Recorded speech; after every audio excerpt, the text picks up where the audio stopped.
YouTube? This is Dr.Kendo, and I'm here with Scribblenauts Unlimited for the new users of the Object Editor commentaries. This is special because today I have with me the best man at my wedding. Hello again, it's Best Man Joseph. Best man Joseph. So, kind of in the spirit of him being here, I'm starting off with the gorilla in the Object Editor because I'm actually creating his favorite video game character. Donkey Kong! Donkey Kong!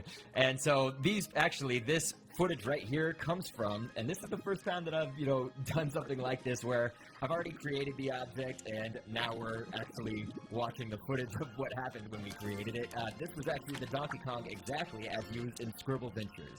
That was, of course, my Scribblenauts musical skit series. So, of course, I started off with a gorilla and painted him all the right colors, and I think it actually is a little bit different shade of brown in the end, because you can see that that's kind of like peachish brown right there. Yeah, it is a light brown. So, yeah, of course, just now getting his tie straight, because, unfortunately, Scribblenauts, every object that comes out has a set way that it is. Like, that tie has the little ends of it, the rest of the tie is up at the top. Oh. And so, you can't exactly manipulate every single object or anything, and so of course getting Donkey Kong, he has some little hair on the top of his head, almost yeah, it's a tuft, exactly. Yeah. And the dot is one of my favorite things to use for their eyes because the dot can actually get compressed down to the single smallest object in this game, I think.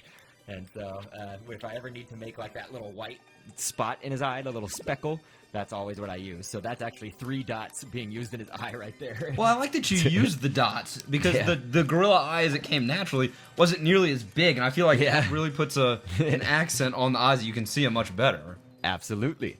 So, of course, you can see what I'm doing here. This all-important DK that's on his tie. Yeah. All you have to do is just type in a D or any letter of the alphabet, and it comes out right there.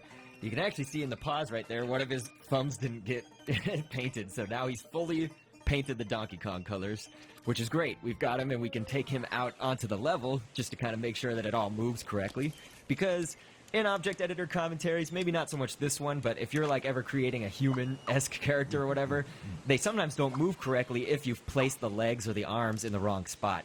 Everything has to be mapped out. It's quite precise, actually. But, yeah, it looks like Donkey Kong's doing good, and you can ride on top of him. I think he needs to be a little bit faster, to be honest. I mean, he's not that slow. Did you make him stronger than he's a normal girl? He's very strong. He's very healthy. Like, his health has, like, a lot of health? Yeah, he's got huge health. That makes sense. And huge damage, his bashing. Gotcha. So that's Donkey Kong for you. I know this is a short episode. We want to get, of course, to lots of people's requests. Donkey Kong, by the way, this object was requested by Austin Chang, and that's a hard name to say. It's like Izumi Sano XP.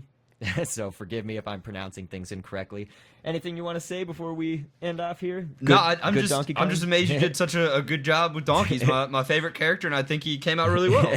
Awesome. And so, again, this is on the shorter side. We're just kind of getting this while Joseph is here. I will kind of resume back to where my list was exactly when we start up again next Sunday. So, with that, thank you so much for your attention. So I'll catch you guys on the next vid, and thanks for viewing. Down the road of twists and turns, always anxious to see what's